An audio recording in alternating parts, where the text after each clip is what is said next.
오늘 우리가 나누게 될 하나님의 말씀 이사야서 40장 구약성경 이사야서에서 보겠습니다. 이사야 40장 1절부터 11절까지, 원래는 31절까지 전체를 다 통독하는 것이 좋은데 중요한 말씀 부분만 예배 시간에 봉독하도록 하겠습니다. 이사야서 40장 1절부터 11절 말씀을 우리가 다 같은 목소리로 천천히 읽겠습니다. 이사야 40장 1절 너희의 시작. 너희의 하나님이 이르시되 너희는 위로하라. 내 백성을 위로하라. 너희는 예루살렘의 마음에 닿도록 말하며 그것에게 외치라. 그 노역의 때가 끝났고 그 죄악이 사함을 받았느니라. 그의 모든 죄로 말미암아 여호와의 손에서 벌을 배나 받았느니라 할지니라. 외치는 자의 소리여 이르되 너희는 광야에서 여호와의 길을 예비하라. 사막에서 우리 하나님의 대로를 평탄케 하라. 골짜기마다 도두어지며 산마다 언덕마다 낮아지며 고르지 아니한 곳이 평탄하게 되며 험한 곳이 평지가 될 것이요 여호와의 영광이 나타나고 모든 육체가 그것을 함께 보리라. 이는 여호와의 입이 말씀하셨느니라. 말하는 자의 소리여 이르되 외치라. 대답하되 내가 무엇이라 외치리까 하니 이르되 모든 육체는 풀이요 그의 모든 아름다움은 들의 꽃과 같으니 풀은 마르고 꽃이 시들면 여호와의 기운이 그 위에 불미라. 이 백성은 실로 풀이로다. 풀은 마르고 꽃은 시드나 우리 하나님의 말씀은 영원히 서리라 하라. 아름다운 소식을 시온에 전하는 자여 너는 높은 산에 오르라. 아름다운 소식을 예루살렘에 전하는 자여 너는 힘써 소리를 높이라. 두려워하지 말고 소리를 높여 유다의 성읍들에게 이르기를 너희의 하나님을 보라 하라. 보라, 주 여호와께서 장차 강한 자로 임하실 것이요 친히 그의 팔로 다스리실 것이라. 보라, 상급이 그에게 있고 보응이 그의 앞에 있으며 그는 목자같이 양떼를 먹이시며 어린 양을 그 팔로 모아 품에 안으시며 젖먹이는 암컷들을 온순히 인도하시리라. 기도합니다. 주님, 우리에게 주시는 이 말씀이 온전히 오롯이 깨달아질 수 있도록, 그리고 이 말씀이 우리의 삶을 바꾸고 우리의 삶을 힘있게 세울 수 있고 또한 하나님 앞으로 우리를 온전히 인도할 수 있도록 주여 성령님께서 이 말씀을 가지고 우리 속에 일해 주시옵소서. 예수님 이름으로 기도하옵나이다. 아멘. 우리 1년에 한 번씩 크리스마스가 오는데, 성탄절이 오는데, 여러분 우리가 이제 기억하기에 우리 일생 동안 여러 번 우리가 경험한 그런 이 크리스마스들을, 성탄절을 때때로 우리가 이렇게 좀 회상을 해보면 이 성탄절이 조금씩 모양이 바뀌어 온 것 같습니다. 그런데 여러분, 이 성탄절이 왜 1년에 한 번씩 계속 반복되어 있어야 되겠습니까? 왜 계속 반복돼야 되겠습니까? 이스라엘 백성들이 애굽에서 나와서 가나안 땅에 정착했을 때에 하나님께서 이스라엘 백성들에게 그 절기를 주십니다. 그 절기들을 1년에 한 번씩 계속 반복하게 합니다. 우리가 지난주에 이제 성탄 장식을 하면서 장식하는 그 물건들을 뜯어가지고 이제 막 이렇게 장식하고 나서 복스를 보면서 그렇게 말했어요. 이거 버리지 말고 박스를 그대로 놔두자. 그래가지고 요거 성탄 장식 끝나고 나면 이걸 다시 뜯어가지고 이 박스에 다시 넣고 내년에 또 쓰자. 내년에 또 쓸 일을 우리가 지금 또 한단 말이에요. 왜 그렇게 하겠습니까? 이스라엘 백성들도 또 그렇게 했어요. 반복해서. 초막절도 그렇게 하고, 또 6월절 때 무교절도 그렇게 하고, 또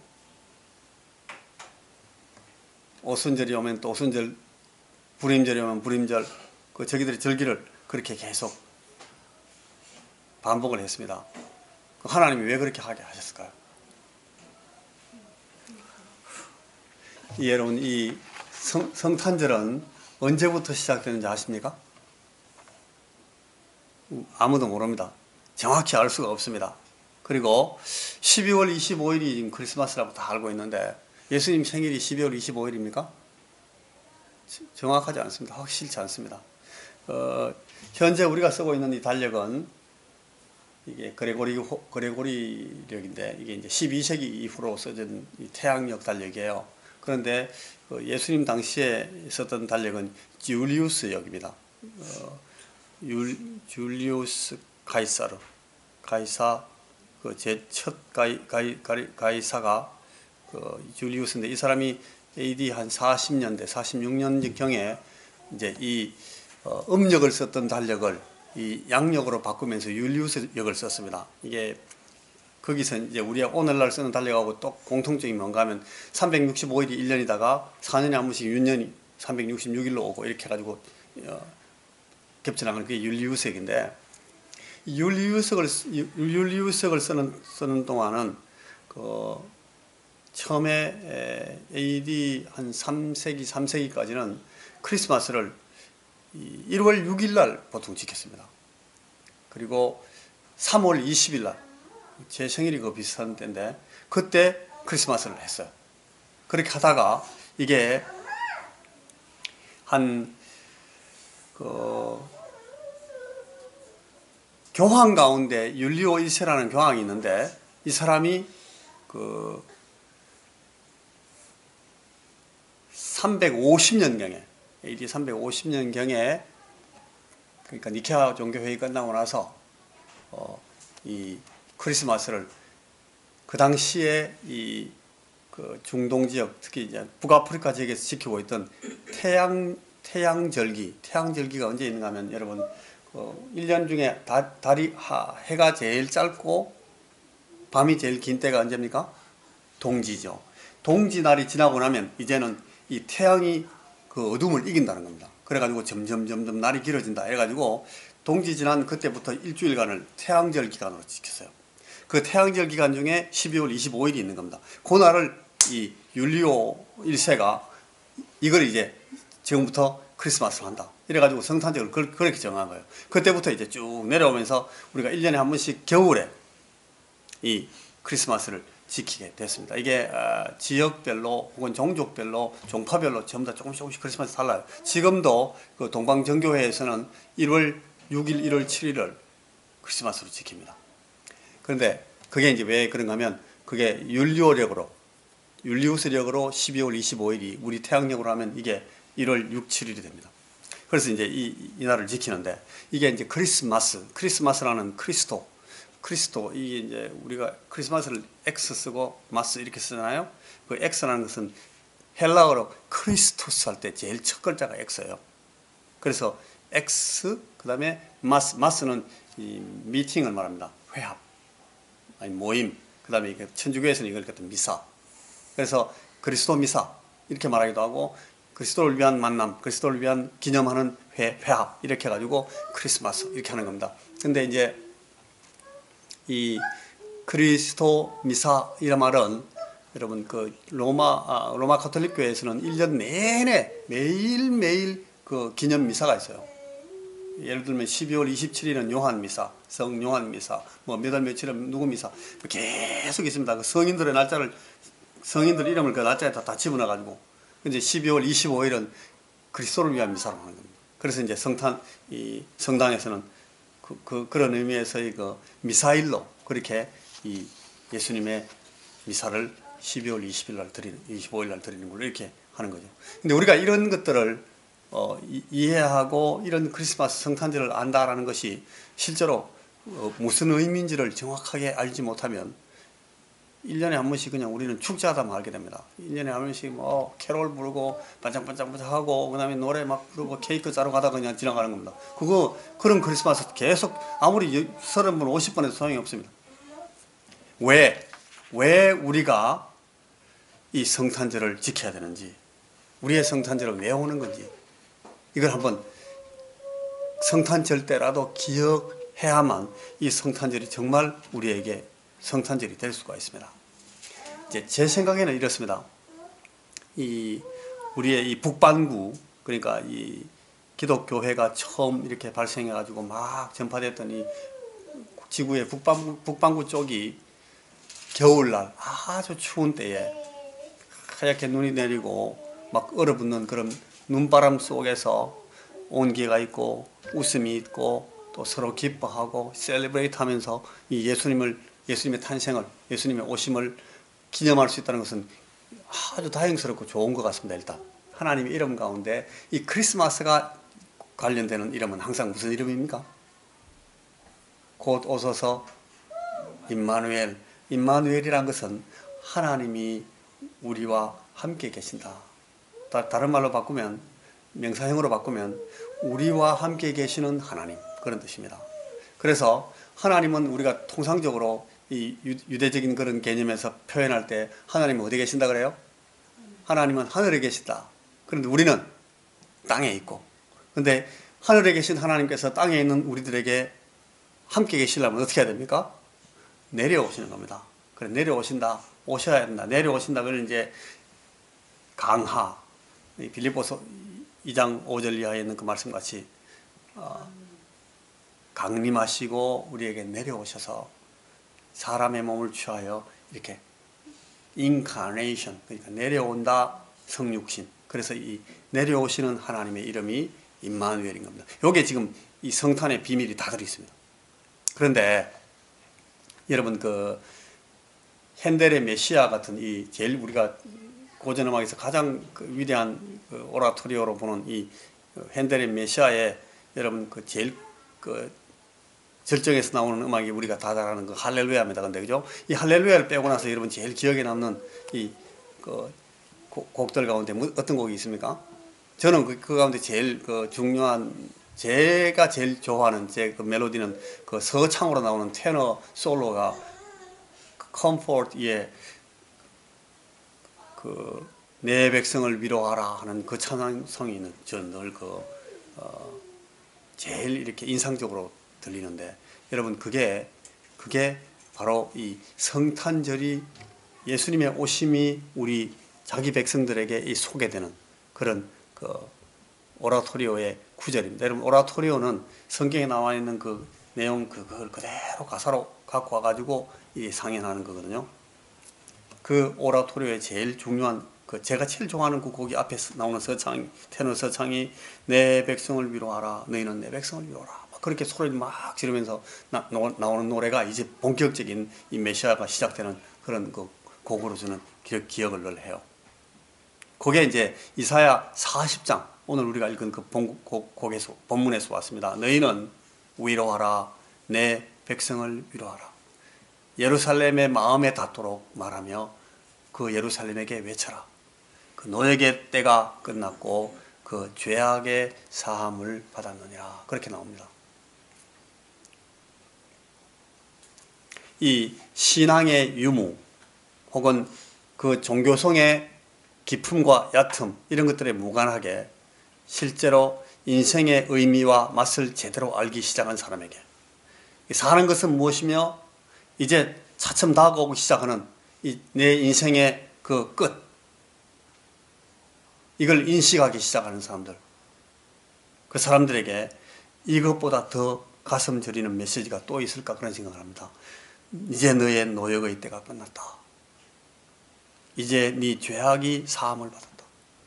우리가 인생을 살면서 몇 살 때부터 이제 철이 드는지 모르겠는데, 저는 그렇습니다. 저는 내가 이제 내 인생의 끝이 오는구나. 나도 끝이 있겠구나. 그 끝 쪽으로 내가 지금 다가가고 있구나 하는 것을 막 굉장히 절절히 느낄 때, 그때 드디어 이제 철이 든다고 생각합니다. 오늘 그 내 백성을 위로하라는 말씀이 바로 그런 말씀입니다. 너 더 이상 고생하고 쓰디쓴 삶을 위해서 애쓰지 않아도 된다. 끝났다 이제.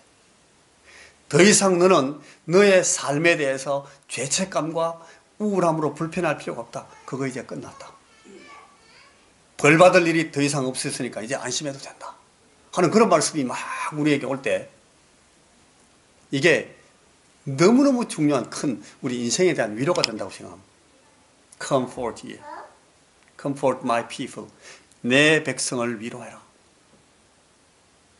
이제 이제 그 위로의 실제적인 실현이 어떻게 이루어지는가 하면 그 오늘 읽은 말씀에 우리가 아까 막 쭉 읽었는데 이게 무슨 말씀인가 여러분 잘 생각하면서 잘 무슨 말인지 뜻도 잘 모르고 읽었을 수도 있는데 거기 보면 외치는 자의 소리여 이르되 너희는 광야에서 여호와의 길을 예배하라 사막에서 우리 하나님의 대로를 평탄케 하라 골짜기마다 도두어지며 산마다 언덕마다 낮아지며 고르지 않은 곳이 평탄하게 되며 험한 곳이 평지가 되어야 된다. 여호와의 영광이 나타나고 모든 육체가 다른 말로 하면 모든 사람이 인생들이 전부 그것을 함께 보리라 그런 말씀이 쭉 나옵니다. 여러분 골짜기마다 도둑어지고 산마다 언덕마다 낮아지는 게 어디서 생기는가 어떤 현상인 줄 압니까? 이게 뭐 할 때 만드는 그 방법인가 하면 이 고속도로 낼 때 하는 거예요. 이 도로가 발달된 나라에 가면 우리나라는 세계에서 가장 도로가 발달된 나라 중에 하나입니다. 도로 다니보면 이 제일 어려운 나라가 어떤 나라인가 하면 이 높낮이가 많은 나라입니다. 굴곡이 많아.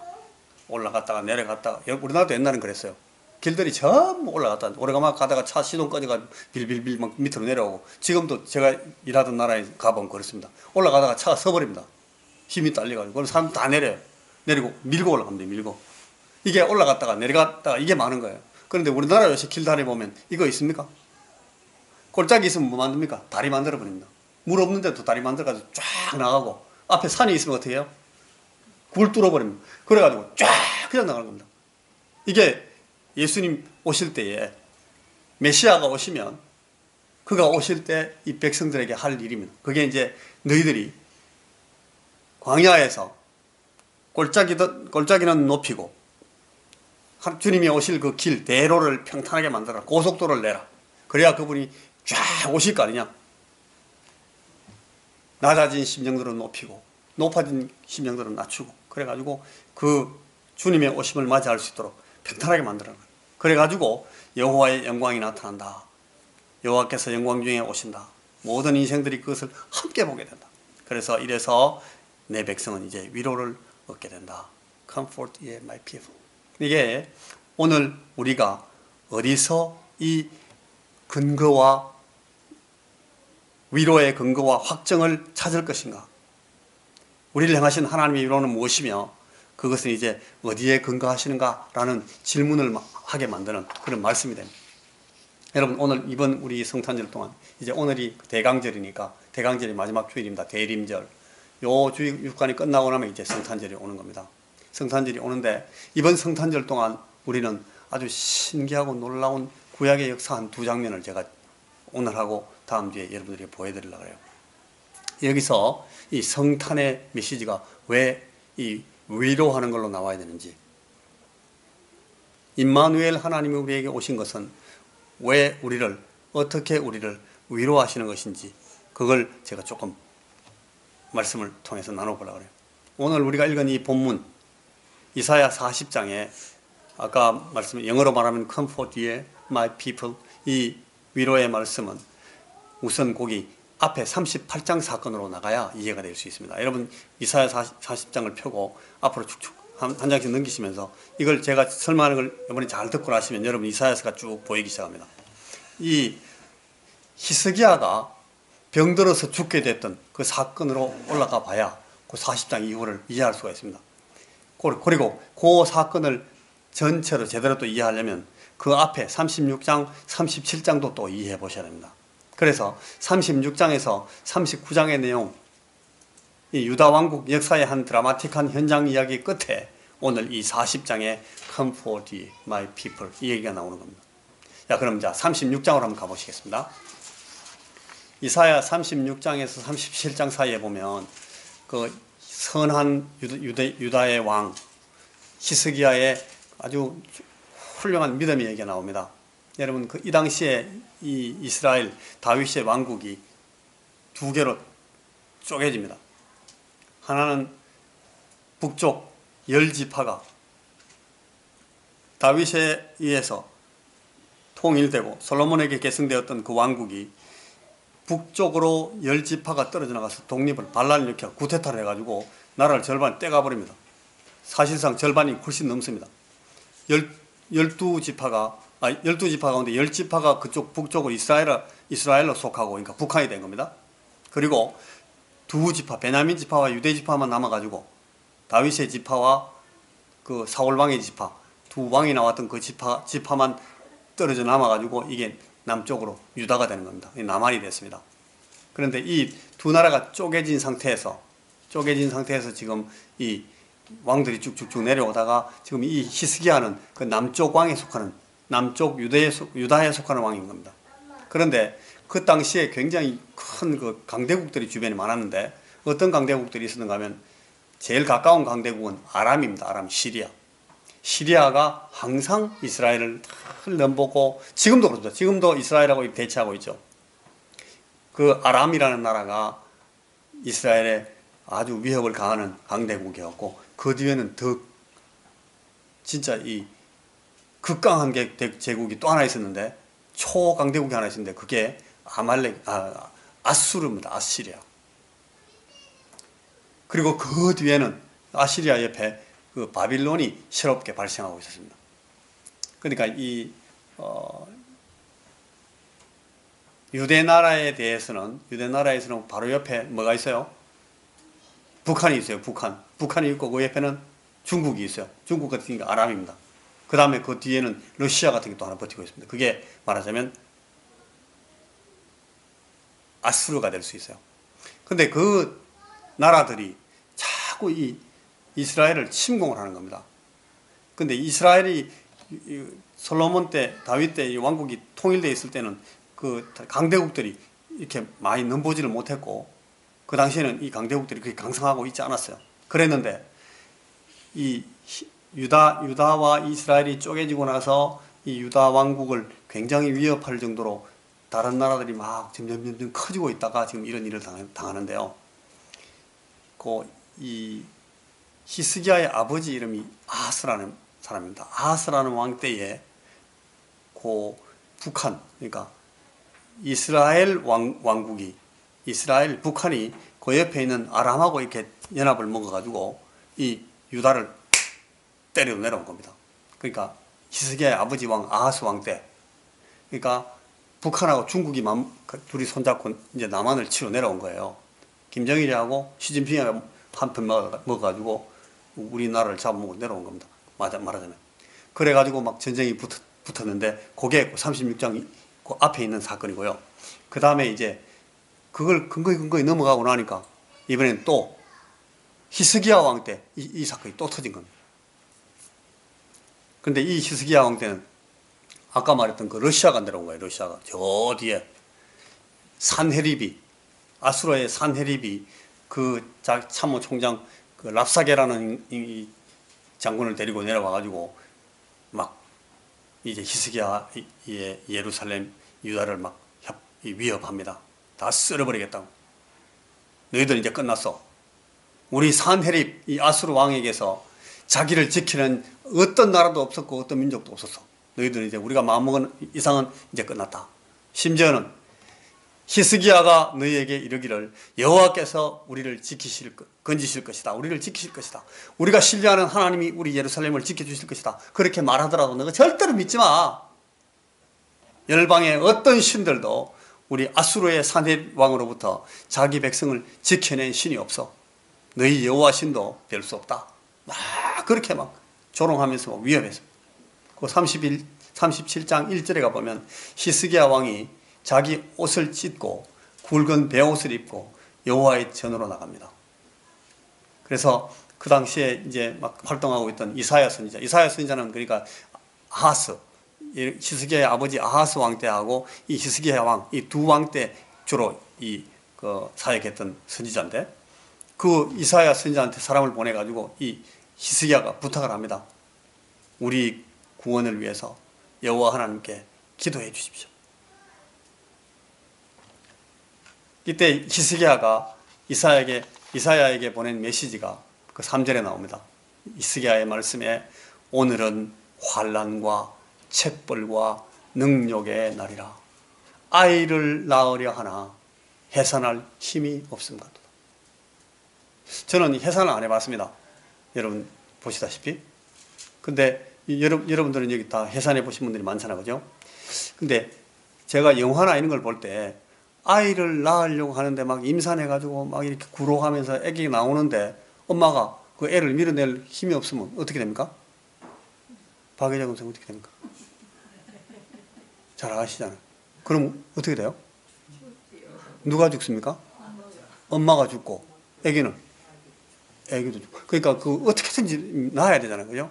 그래가지고 뭐 어떨 때 출산할 때 뭐 외국에서는 막 그 아기 낳는 그 엄마한테 뭐 막 먹이더라고요. 힘내라고. 우리나라는 그렇게 하는 건 안 봤는데. 그러니까 이제 이 히스기야가 지금 하는 말이 아이를 낳으려 하는데 해산할 힘이 없을 만큼 이게 아주 막 정말 완전히 패닉한 상태입니다. 그래서 그것이 환난과 책벌과 능욕의 날이라는 겁니다. 오늘 나에게 우리에게 환난과 책벌과 능욕의 날이다. 이 정말 처절하고 절망적인 상황을 직시하고 있는 사람의 자복입니다. 이 히스기야가. 의외로 사람들은 자기가 당하는 일의 본질적인 의미를 잘 보지 못할 때가 많다고 생각이 됩니다. 눈앞에 닥친 환난에 막 집중하면서 이 환난 자체에 막 집중하면 이 환난을 벗어나고자 안간 힘을 쓰는 동안 의외로 그 사람은 이 환난이 책벌임을, 이 도무지 고치지 못할 문제 때문에 내가 당하게 된 능욕임을 알지를 못합니다. 이 환난 자체에만 막 붙들려가지고 환난 자체에만 막 함몰이 돼가지고 허우적거리는 동안에는 왜 이런 일이 왜 있지? 이 생각을 못하는 겁니다. 그 전도서 7장 14절 같은 말씀에 보면은 곤고함이 닥치면 곤고한 날에는 생각해라. 옛날 번역에는 생각해라. 요새 번역에는 되돌아보라. 그렇게 나왔어요. 이 되돌아볼 수 있어야 되는데 이 문제에 확 빠지면 되돌아보이질 않는 겁니다. 솔로몬이라는 그 지혜자가 곤고한 날에는 되돌아봐라. 저렇게 탁 권면해 놨습니다. 근데 되돌아보기보다는 막 우왕좌왕하거나 헐레벌떡 막 문제를 해결하려고 막 뛰어다니다 보면 문제는 점점 더 커지고 아무도 해결도 못하게 되고, 왜 그런가 하면 문제의 이 본질이 어디서 왔는지 모르는 거예요. 그걸 이제 아이를 해산하려 하지만 낳을 힘이 없어요. 애도 죽고 산모도 곧 죽게 될 거예요. 시간이 없어요. 이제 누가 대신 낳아줄 수도 없고 이거 어떡하겠어요. 그래서 이 히스기야가 자기가 당한 상황을 이렇게 보고 있는 겁니다. 아, 이건 지금 내가 환난을 당하고 있지만 이 환난은 정말 책벌이고 능욕을 당하는 것이다. 이게 왜 이 책벌이 어디서 왔지? 왜 내가 이런 책벌을 당하지? 내가 왜 이런 능욕을 당하는 거야, 우리가? 이 환난의 날인데 이것은 책벌이며 능욕이라는 것을 지금 보고 있는 겁니다. 이게 지금 이 히스기야가 이 문제를 보는, 직시하고 있는 안목입니다. 그래서 적국에서 보내온 이 조롱과 위협의 그 편지, 서신을 하나님 앞에 딱 가지고 나서 탁 펴놓고 말해. 막 죽을 것 같은 이 각오를 가지고 기도합니다. 그 14절 이하에 나옵니다. 여호와여, 하나님 여호와여, 20절에 보니까 우리 하나님 여호와여, 이제 우리를 그의 손에서 구원하사 천하 만국이 주만이 여호와이신 줄을 알게 하옵소서. 하나님이 긍휼히 보시고 히스기야의 간절한 기도를 들으십니다. 그래서 36절에 보니까 여호와의 사자가 나가서 아수르 진중에서 18만 5천 명을 쳤으므로 아침 일찍이 일어나 보니 거기 다 쳐들어온 군사들이 18만 5천 명이 쳐들어와가지고 포위하고 있었는데 아무 일도 안 했어요. 아무 짓도 안 하고 아침에 나가보니까 적군들이 다 전멸해버린 겁니다. 전부 다 시체가 되어 있습니다. 모든 무장들을 그대로 놔두고. 그러니까 뭐 핵 무슨 폭탄 가지고 막 싸우려고 나왔다가 이거 버튼을 들고 눌러야 될 인간들이 다 죽어버린 거예요. 아침에 가면 다 죽어. 이게 역사에 나와요. 지금 고고하게 막 발굴이 되고 있습니다. 그러고 나서 이 전쟁 끝나고 나서 이 황제 산헤립이 아수르로 돌아가지고 그대로 그냥 거기서 자기 아들들한테 맞 죽어버렸습니다. 이 지금 그 히스기야가 하나님 앞에 나가서 기도하는 그 기도를 잘 보십시오. 하나님 되심을 먼저 고백합니다. 이스라엘의 하나님, 자기 백성들의 하나님이실 뿐 아니라 친히 오늘 천하 만국의 유일하신 하나님이십니다. 당신은 천지를 지으신 창조주시고 오늘 이 역사의 현장도 주제이시며 통제자로서 다스리고 계십니다. 그렇게 말하면서 기도하는 겁니다. 하나님 모르는 사람들이 지금 하나님을 막 회방하고 있습니다. 나무와 돌과 같은 우상들을 막 파괴하고 불태우면서 막 신나 있는 저 기세등등한 놈들이 와서 지금 하나님을 그 돌이나 나무로 만든 우상 중에 하나처럼 취급하고 있습니다. 하나님 가만히 계실 수 있습니까? 이게 지금 이렇게 나가는 겁니다. 하나님 이럴 수가 있습니까? 우리가 지금 당하면 하나님이 지금 막 조롱당하시는 건데 하나님 괜찮습니까? 하나님? 지금 히스기야가 기도하는 기도의 내용입니다. 하나님 이것들을 그냥 저대로 두고 보시겠습니까? 오늘 우리가 당할 이 환난과 책벌과 능력 때문에 하나님 이 만군의 주 여호와의 영광을 땅바닥에 막 떨어뜨리시겠습니까? 이 히스기야가 그렇게 기도합니다. 그래서 37장 20절에 우리 하나님 여호와여 이제 우리를 그의 손에서 구원하사 천하 만국이 주만이 여호와이신 줄을 알게 하옵소서. 이 히스기야의 기도에 대해서 하나님이 어떻게 평가하시는 거 보니까 37장 21절에서 23절까지 한번 같이 읽어볼까요? 31장 20절 앞에 오십시오. 시작. 아모스의 아들 이사야가 사람을 보내어 히스기야에게 이르되 이스라엘의 하나님 여호와께서 말씀하시되 내가 아수르의 산헤립 왕의 일로 내게 기도하였도다. 시온이 너를 멸시하며 조소하였고 딸 예루살렘이 너를 향하여 머리를 흔들었느니라. 여호와께서 그에 대하여 이같이 이르시되 처녀 딸 시온이 너를 멸시하며 조소하였고 딸 예루살렘이 너를 향하여 머리를 흔들었느니라. 네가 휘방하며 능욕한 것은 누구에게냐? 네가 소리를 높이며 눈을 높이 들어 향한 것은 누구에게냐? 곧 이스라엘의 거룩하신 이에게니라. 하나님이 이 히스기야의 기도를 그대로 듣고 히스기야가 고발한 그 고발 사실을 그대로 하나님이 수용하십니다. 그리고 이제 피고를 향해서 판결하려고 나가십니다. 이 아수르 산헤립에 대해서 그의 야전사령관인 이 랍사게에 대해서 하나님께서 이 히스기야가 기도한 그대로 동의해 버리십니다. 한 방에 끝나버립니다. 이제 산헤립은 희망이 없었습니다. 내가 내 백성을 보호하고 그들을 구원할 것이다. 그들의 땅에서 저들이 먹어서 마땅한 저들의 소산을 먹게 만들 것이다. 네가 지금 내 백성들을 막 위협하고 협박했냐? 절대로 그런 일은 있을 수가 없지. 만군의 여호와의 열심히 이걸 이루어낼 거다 하면서 내 종 다윗을 위하여 이 성을 보호하며 구원하겠다. 하나님이 팔을 다 걷어붙이면서 바로 일어나십니다. 히스기야가 기도하지만 그는 하나님의 사랑받는 백성, 그 보호 아래에 있는 양입니다. 그리고 히스기야가 기도하지만 하나님은 내 종 다윗을 위하여 일하신다. 그렇게 말합니다. 이게 하나님과 히스기야는 싹 빠지면서 하나님하고 산헤립을 붙여버리는 겁니다. 하나님 저는 어차피 뭐 아무것도 아니에요. 내가 빠질 테니까 하나님 저놈이 저를 막 욕하면서 하나님 욕하고 있으니까 제가 빠지면 바로 저놈이 여기 하나님한테 바로 갑니다. 그러니 하나님 이거 받으십시오. 해가지고 하나님하고 산헤립하고 그냥 바로 붙여버립니다. 이게 여러분 우리가 누구인지 우리가 어디 소속인지를 기도하는 사람이 기도할 때에 내가 누구인지 내가 누구 소속인지를 이걸 아는 것이 너무너무 끔찍하게 중요합니다. 이걸 제대로 짚어서 기도하는 것은 너무나 중요한 믿음의 관점입니다. 나는 하나님께 누구로 인정받는 사람인가? 이게 우리가 기도할 수 있는 기도의 근거가 됩니다. 나는 하나님 앞에서 어떤 소속인 사람으로 나타나서 있는가? 나는 누구 소속이냐? 이 히스기야의 기도에 대해서 하나님이 그래서 응답하시고 집행합니다. 여호와의 사자가 나가서 하나님이 보내시는 사자가 출동합니다. 하나님이 자기 사자를 출동시켜가지고 아수르 진중에서 18만 5천 명을 쳤으므로 아침에 일어나 본 적 다 시체뿐입니다. 여러분 이게 아시리아 역사에 그대로 나와요. 성경에 나오는 역사가 아니고 이게 막 발굴되고 있다니까요. 그래서 여러분 이 히스기야 36장에서 37장 사이에서 이 경험한 사실들을 가지고 이제 38장으로 나갑니다. 그래가지고 이제 그 아수르를 물리치고 사내립을 물리쳤는데 그 다음에 무슨 일이 벌어지는가 하면 여러분 38장에 보니까 히스기야가 죽게 됐습니다.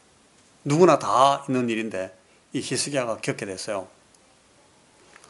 하나님의 손에 귀히 쓰임 받는 사람도 죽게 됩니다. 반드시 죽을 일을 당하고 죽을 날을 만나게 됩니다. 그래서 38장 1절, 2절, 3절 이렇게 나옵니다.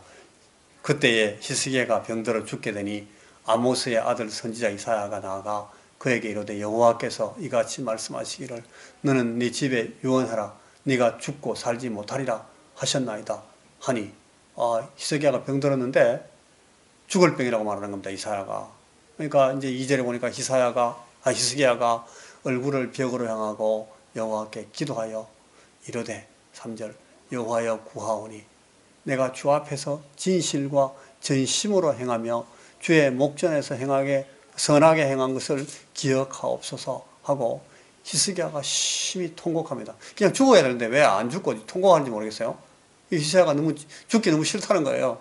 그래서 하나님 앞에 나가서 하나님 제가 참 부족한 인간입니다만 그래도 내가 하나님 앞에서 진실하게 행하려고 막 애를 쓰고 노력한 거 있잖아요. 내가 선하게 막 애썼던 거 하나님 좀 기억해 주십시오. 내가 하나님의 목전에서 선하게 행했던 것을 지금 기억해 주셔서 나 한번 좀 더 살려주시면 안 됩니까? 막 이렇게 기도하는 겁니다. 이번에 안 죽고 좀 이따 죽으면 안 됩니까? 여기 지금 근데 이 기도를 제가 이 말씀을 주면서 묵상해 보니까 참 부러운 기도입니다. 그가 다 선하고 온전한 사람이 아닌 것은 너무나 분명합니다만 참 인격적으로 인간적으로 한번 보십시오. 이 사람이 내가 주 앞에서 진실과 전심으로 행하며 주의 목전에서 선하게 행한 것을 기억하옵소서 그렇게 통곡하고 있습니다. 내가 주 앞에서 진실과 전심으로 행했다는 것은 이 사람이 이 의지를 가지고 행했다는 거예요.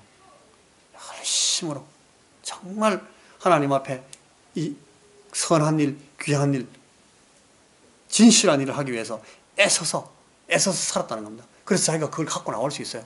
우리가 이렇게 살지 못한 사람들은 기도할 때 이런 말 못합니다. 제가 보기.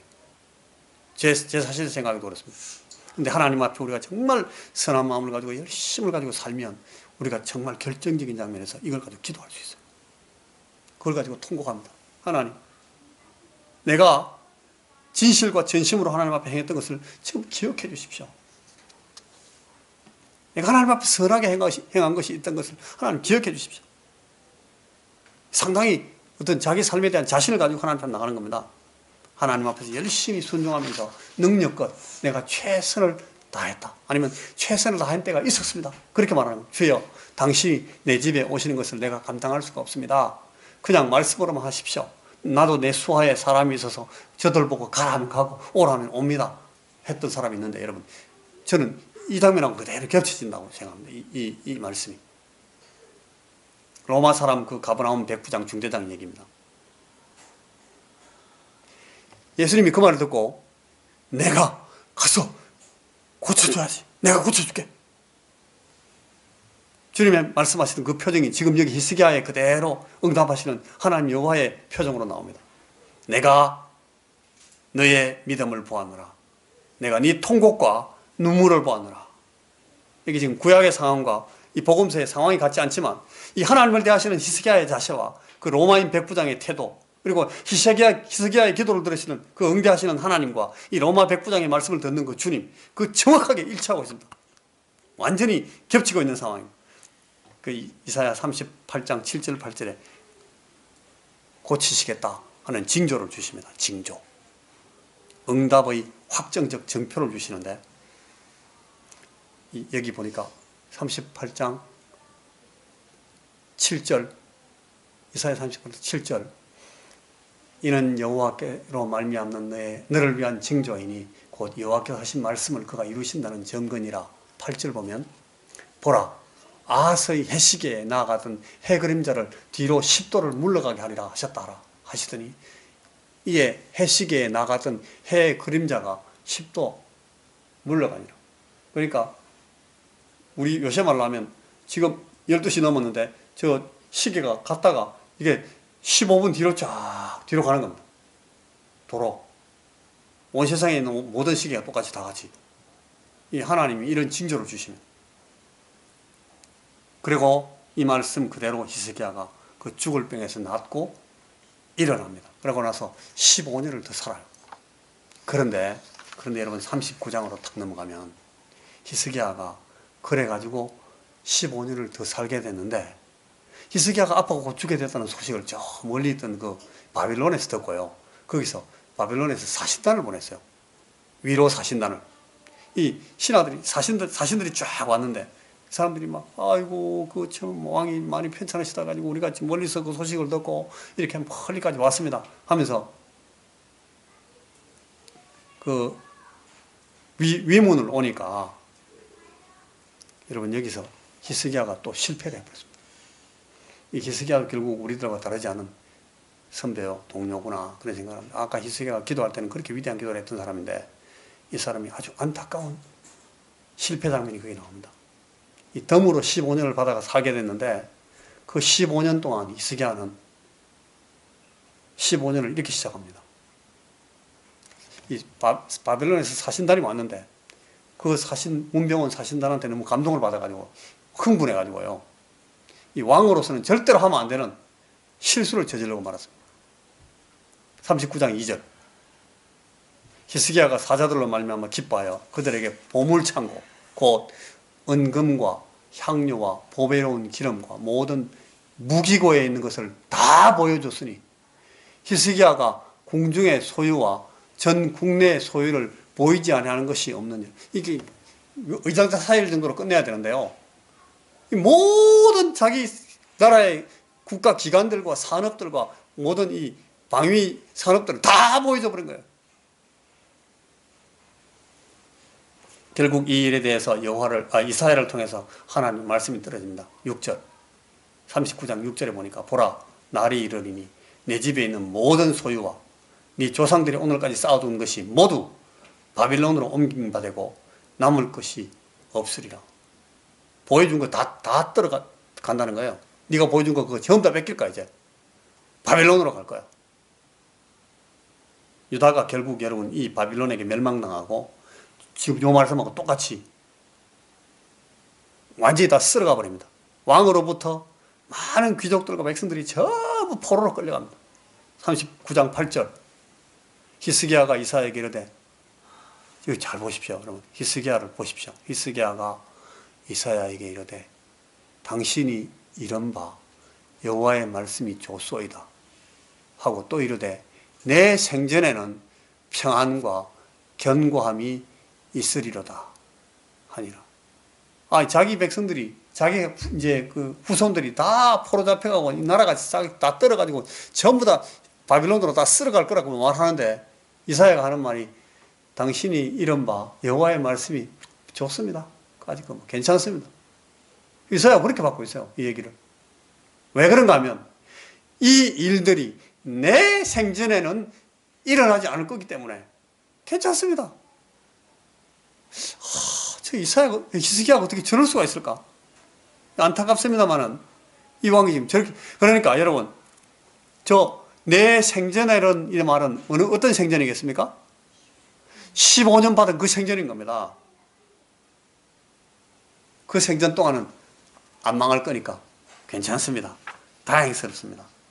어떻게 이렇게 말할 수 있습니까? 왕이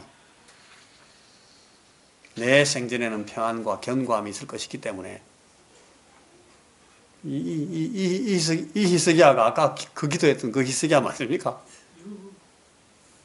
내가 직접 당할 일 아니니까 다행이네. 괜찮다. 내 생전에는 괜찮으니까. 이 어렵게 얻은 15년 그 생전이 이런 식으로 바뀌어가지고 다 채워집니다. 병 낫고 나서 아직 다 나았는지를 모르고 문병원 그 사절단한테 저지른 실수 때문에 또다시 책벌이 떨어지는 겁니다. 그런데 괜찮대요. 그리고 나서 나온 말씀이 오늘 본문 이사야 40장입니다. 너희는 내 백성을 위로하라. 노역의 때가 끝났다. 포로잡힌 자들의 납포된 세월이 끝났다. 여러분, 이게 한 시간을 확 뛰어넘고 스킵하기 때문에 이게 확 헷갈리게 됩니다. 이 이사야 예언이 이랬습니다. 그러니까 이제 네가 망해가지고 다 끌려갈 텐데, 끌려가가지고 당하는 일 다 당하고 맞아 죽으려면 다 맞아 죽고 고생할 거 다 하고 나서 이제 돌아온 자들에게 하는 위로가 지금 나오는 겁니다. 내 백성을 이제는 위로해라. 너희들이 끌려가가지고 노역하는 것이 다 끝났다. 포로 생활이 이제 다 끝났다. 너희들이 잡혀간 여러분 포로 잡힌 사람들을 보고 영어로 말할 때 sinners라 그래요. 죄인들이라 그래요. 포로가 죄입니다. 포로 잡히면 무조건 죄입니다. 그건.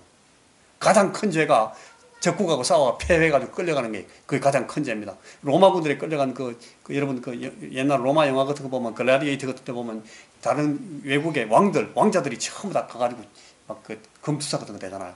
죄인들이라서 그래요. 포로 되면 다 죄인입니다. 근데 그 죄악이 지금 사함을 받았다 그러는 거예요. 죄의 포로된 자로서 더 이상 살지 않아도 된대요. 죄로 말미암는 벌을 이제 다 받았다. 배나 받았다. 이제는 해방이다. 그러면서 이 위로를 하는 겁니다. 그러니까 자기가 지금 현재 지는 죄 때문에 한참의 시간 후에 오는 책벌을 당하고 그 책벌이 진행이 돼가지고 이 책벌이 끝나고 나서 해방되는 때에 있는 위로를 지금 이렇게 말하는 거예요. 그러니까 지금 히스기야가 이사야를 통해서 히스기야에게 떨어지고 있는 이 위로의 말씀이 언제 이루어지는가 하면 기간으로 보면 한 700~800년 후에 이루어집니다. 700~800년 후에 오는 그 위로를 지금 하나님이 선포하시는 겁니다. 그러니까 주님께서 메시아가 다시 와서 위로하는 그 사실을 이렇게 묘사하면서, 그러니까 아까 우리가 읽었던 광야에서 길이 높아지고 낮아지고 골짜기마다 도둑어지고 그거 어디 나오는 말씀이에요? 그게 여러분 전부 다 마태복음 3장 3절, 마가복음 1장 2절, 누가복음 3장 4절, 요한복음 1장 23절. 누구한테 나오는 말입니까? 누가 하는 얘기에 나와요? 세례 요한이 광야에서 외치는 자의 소리를 말할 때 나오는 그 얘기잖아요. 예수님이 오시는 것 관한 얘기거든요. 그 얘기가 지금 이게 800년 전에 700년 전에 하나님의 위로로 나오는 겁니다. 그래서 이사야 40장 3절 4절 5절에 이 말씀입니다. 외치는 자의 소리여 이르되 너희는 광야에서 여호와의 길을 예비하라. 사막에서 우리 하나님의 대로를 평탄케 하라. 골짜기마다 도두어지며 산마다 언덕마다 낮아지며 고르지 않은 곳이 평탄하게 되며 험한 곳이 평지가 될 것이요 여호와의 영광이 나타나고 모든 육체가 그것을 함께 보리라. 이는 여호와의 입이 말씀하셨느니라. 그러니까 메시아의 오심, 임마누엘이 오심, 그것이 이 너희들이 당하는 오늘 이 모든 것들의 문제 해결의 키가 되고 그게 위로가 된다는 겁니다.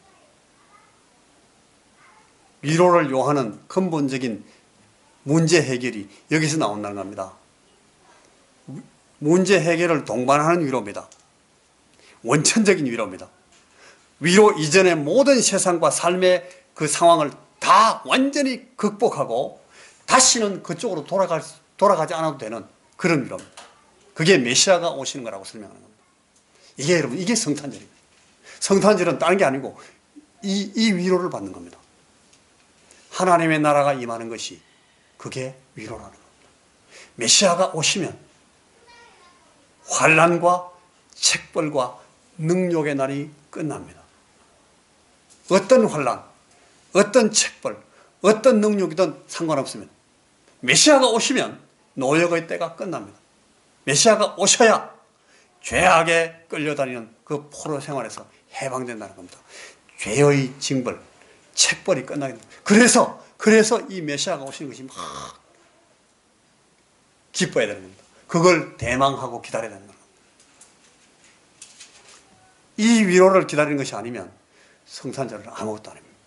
그거는 그냥 밖에 나가서 흥청망청 술 처먹고 막 다니면서 막 캐롤 틀어놓고 막 나쁜 짓 하는 거하고 똑같습니다. 크리스마스가 아무 의미가 아닙니다. 새벽송 아무리 해도 소용없습니다. 이거 없으면 하나님의 하나님 되심을 제대로 알고 섬기는 용감한 믿음의 사람들에게 이 위로의 약속이 주어집니다. 진실과 전심으로 행하며 주의 목전에 선하게 행하는 자에게 이 위로가 주어질 것입니다. 히스기야가 그렇게 했습니다. 그런데 그 정도가 아니고 은혜와 축복으로 주어진 기회, 덤으로 주어지는 기도의 응답에 대해서도 안일함과 어리석은 처신으로 부끄러움을 자초하는 그런 왕 같은 그런 성도들에게도, 여러분 저와 여러분 우리들에게도 이 위로받는 자의 자격과 상황에 무관한 위로가 떨어지는 겁니다. 그게 성탄절입니다. 그게 메시아가 오시는 겁니다. 그게 위로의 약속인 겁니다. 일방적인 위로입니다.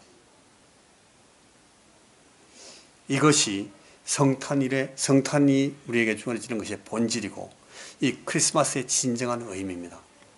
그래서 기다리고 대망하는 믿음을 추스르고 간절한 마음이 되는 것이, 그게 이 성탄절기를 맞이하는 사람들의 제대로 된 믿음 있는 사람들의 자세가 되는 겁니다. 그래서 40장 10절에서 11절을 우리가 다 같이 한번 읽고 말씀을 마칩니다. 자, 이사야 40장 10절과 11절 같이 한번 읽어보십시다.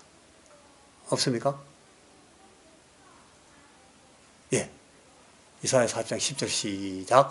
보라, 주 여호와께서 장차 강한 자로 임하실 것이요 친히 그의 팔로 다스리실 것이라. 보라, 상급이 그에게 있고 보응이 그의 앞에 있으며 그는 목자같이 양떼를 먹이시며 어린 양을 그 팔로 모아 품에 안으시며 젖먹이는 암컷들을 온순히 인도하시리로다. 아멘. 목자같이 우리를 지키시고 목자같이 우리를 먹이시는 분, 그분이 우리에게 오셔서 우리를 안아주시고 우리를 위로해 주실 것이다. 우리를 쉬게 해 주실 것이다. 우리의 모든 이 노역이 끝나게 해 주실 것이다.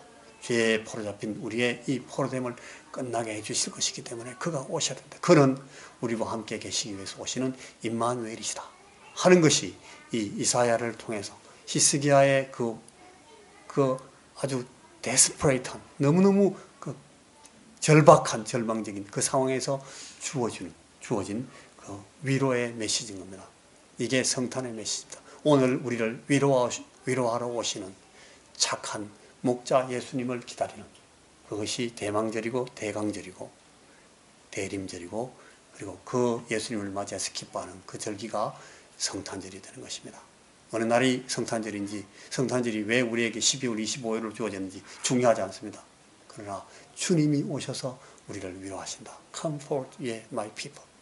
나를 위로하시는 주님이 이래서 오시는구나 하는 것을 우리가 기뻐하고 감사하고 감격하는 것이 성탄절이 된다 하는 것입니다. 이 성탄절은 그러니까 우리에게 굉장히 중요한 이 복음을 우리에게 선언해 주는 그런 절기가 됩니다. 기도하십시오.